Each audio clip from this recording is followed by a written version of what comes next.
Ya estamos de regreso aquí en Ángulos y tenemos el gusto de dar la bienvenida al secretario de Movilidad, Mauricio Gudiño. ¿Cómo estás? Bienvenido. Hola, muchas gracias. Muchas gracias, buenas noches. Casi uno de los padrinos de esta nueva etapa. Veniste en el segundo programa, entonces bienvenido ya más sentado en la silla. Exactamente.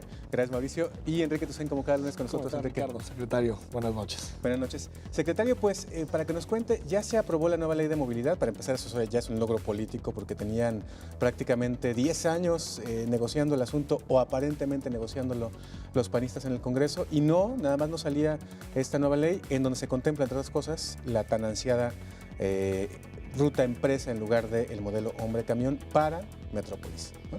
Sí, efectivamente fue un trabajo intenso.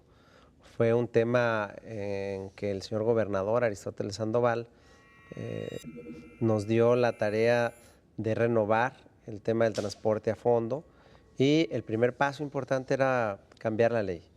Es decir, la ley anterior de servicios de vialidad y transporte quedó derogada y se instituyó esta nueva ley de movilidad que tiene 3 vertientes nuevas de gran importancia. La primera vertiente tiene que ver con la inclusión de la movilidad no motorizada en la ley, es decir, tanto los peatones como los ciclistas. La segunda vertiente nueva tiene que ver con la seguridad vial, es decir, tiene que ver con salvar vidas, con más multas, más severas y algunas cosas que son obligatorias que antes no eran y que en este modelo que se está utilizando en muchas ciudades del mundo ha logrado disminuir los accidentes en un 70% en una década. Y la tercera parte tiene que ver con el cambio de modelo del transporte público para ciudades mayores de 50,000 habitantes de lo que llamaban hombre camión, en lo que llamamos nosotros concesión única por ruta. Perdón, Ricardo, aunque lo que generó mucha polémica en esta ley fue el tema de la indexación del costo, digamos, del aumento del transporte público en la tarifa, digamos, la indexación de los costos que tienen que ver con gasolina, manutención. Y ahí hay un tema que mucho se debatió tanto en redes sociales como en medios tradicionales, que era si esta indexación lo que hacía, digamos, era quitar el problema de la calidad del transporte público, o sea que básicamente se iba a ir actualizando la tarifa conforme subieran los insumos y que no entrara, y que la calidad que siempre era, digamos, como nunca lo cumplían, pero era un candado para el aumento, en este momento pues ya quedaría completamente de lado. ¿Cuál es su opinión al respecto? Mira, exactamente lo que tú dices, siempre había una serie de compromisos que nunca se cumplían y es precisamente lo que nosotros estamos cambiando. Es decir, ahora los compromisos no son compromisos que firmen algunos, sino que los compromisos ahora son la ley y que por fuerza tendrán que cumplir. Para el tema de la calidad, en este cambio de concesión única por ruta, es decir, antes cada camión tenía un permiso, una concesión o una subrogación y esto hacía que hubiera una pelea permanente por el pasaje. Por eso veíamos cómo en las calles y avenidas se rebasaban unos camiones a otros, sí, claro, para ganar el pasaje. Hoy, al ser una concesión única por ruta, habrá una sola caja donde se ingresen todos los recursos de la ruta y se distribuirán equitativamente entre los socios y ya no habrá necesidad de estarse rebasando. Pero en este contrato de concesión, que ahora cambia antes de 5 años, ahora por una concesión de 10 años, vendrán estipulados en el contrato todos y cada uno de los aspectos que tienen que ver por la calidad. Es decir, en lugar de ser un compromiso ambiguo y general, ahora cada una de las rutas van a tener su contrato de concesión, los temas de calidad y el que no cumple se va a quitar la concesión. Y en ese contrato está establecido que deben de, o al menos así quedó en la ley, de implementar, de poner en marcha, de hacer las adecuaciones necesarias para lo que se conoce como el prepago, es decir, que tengamos un mecanismo electrónico para poder pagar los ciudadanos. Sí, efectivamente, lo que comentaban de la tarifa indexada, comentarles que el gran cambio es que se fortalece la Comisión de Tarifas y que ya no solo va a ver los incrementos o no en la tarifa del transporte público de los camiones, sino que ahora esta misma comisión va a definir las tarifas de los taxis, de los camiones en todas sus modalidades, de las grúas, va a definir de lo que son transportes de carga liviana y podrá o no indexar la tarifa. Es decir, no es una obligación que se indexe la tarifa, y la tarifa indexada va amarrada a que exista un pago electrónico. Es decir, en el momento en que existe el prepago, habrá tarifa indexada, mientras no exista el prepago, no habrá tarifa indexada. No es una obligación de que suba la tarifa. O sea, digamos, lo único que se está haciendo con esta nueva reglamentación es tratar de darle orden a ese aumento de tarifas, porque al fin y al cabo, entre cada año, pues nos sabíamos el mismo cuento de siempre, ¿no? Los camioneros se iban, decían que iban a pedir no sé cuánto dinero y al final se llegaba a una negociación intermedia. Lo que hace esto es poner solamente parámetros a la discusión. No es obligatorio el aumento anual, por ejemplo. No, no es obligatorio, pero va a haber una revisión anual de todas las tarifas.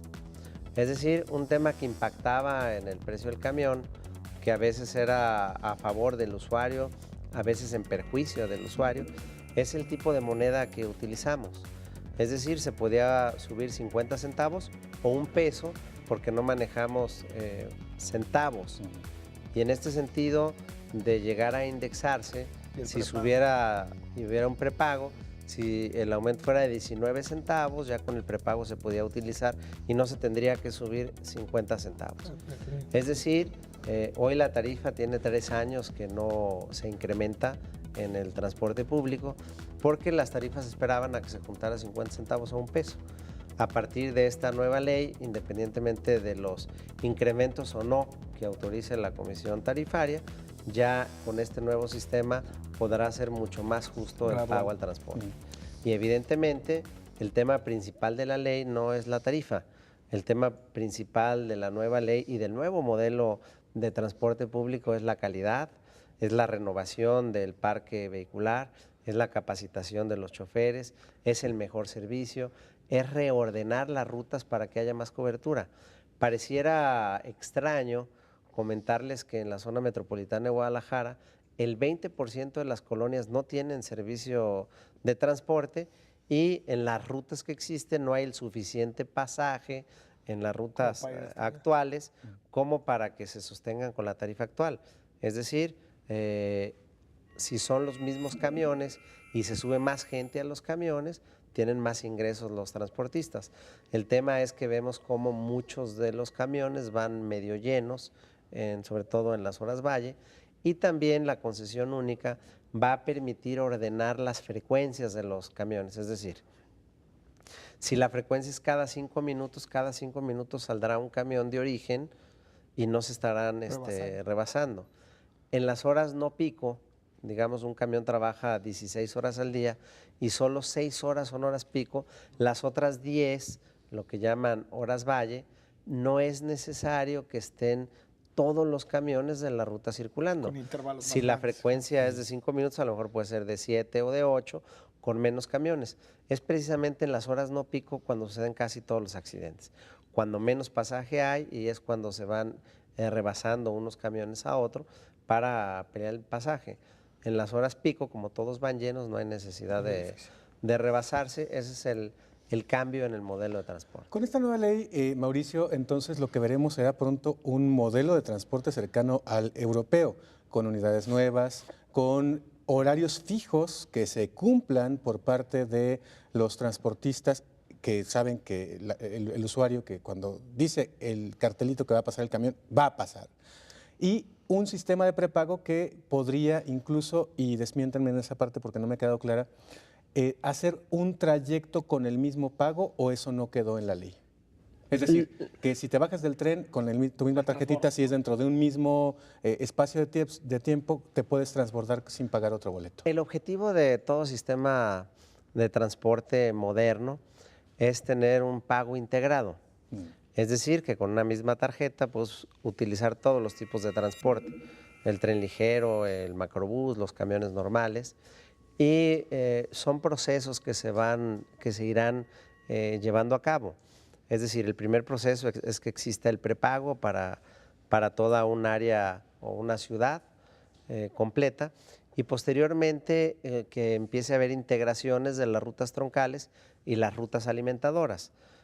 Por poner un ejemplo, si la avenida Vallarta toda es una ruta troncal, todas las colonias cercanas a la Avenida Vallarta podrán tener una ruta alimentadora que de la colonia te lleve a la Avenida Vallarta, teniendo esto como ejemplo, y necesariamente estas rutas alimentadoras que alimentarán a la troncal pudieran eventualmente tener una tarifa mucho más económica, tal y como sucede hoy con el pretren y el tren ligero. El pretren se vuelve ruta alimentadora del tren ligero y es por eso que el pretren es más económico. Habiendo este tema del prepago, Pero pudiéramos cuestan igual llegar... ahorita, ¿no? No, en el momento, en que va la tarifa integrada, lo puedes pagar más barato. Entonces, pero para allá van. Ese es el tema, que algún día tengamos una tarifa integrada y pueda haber paquetes como en otros países. A quien más usa el transporte, pues lo paga más barato. O a quien toma 3 camiones para ir a su escuela o a su casa o a su trabajo pueda tener una tarifa más baja. Exactamente, ese es el objetivo, pero son procesos y vamos ahora el primer paso fue cambiar la ley. Ya logramos cambiar la ley, ahora tenemos 90 días a partir de que se publique la ley para hacer todos los reglamentos en este sentido, y una vez que estén los reglamentos, la ley estará completa y empezaremos con el trabajo de ir reordenando ruta por ruta y cambiando ruta por ruta. Ok, vamos a una pausa, seguimos platicando con Mauricio Gudiño, secretario de Movilidad, para que nos cuente acerca de lo que pronto viviremos en Jalisco, la modernización del transporte, pero también otros aspectos que tienen que ver con esta ley, como por ejemplo que usted puede ir a la cárcel por andar manejando borracho. Ya regresamos.